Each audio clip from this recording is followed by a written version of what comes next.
Hi friends, I am Tilak. You're watching Tech Made Me Unique, and today we're going to see about Android customization or a shortcut for the Android. A shortcut from the bottom section like a Wi-Fi or Bluetooth turning off settings, everything on the bottom section by using this application, and it will look like this. And if you are new to this channel, make sure to click on the subscribe button below. We just quickly get into the video. So download the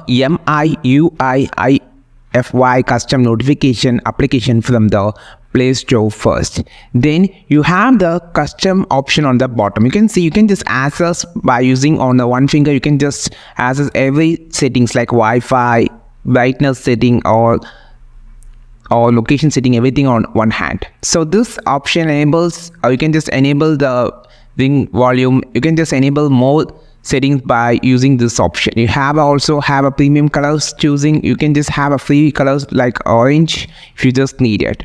And also there is a lot of settings about this like a background blur or notification or handle or adjusting the panel radius, and also adding more icons on the bottom for the shortcuts.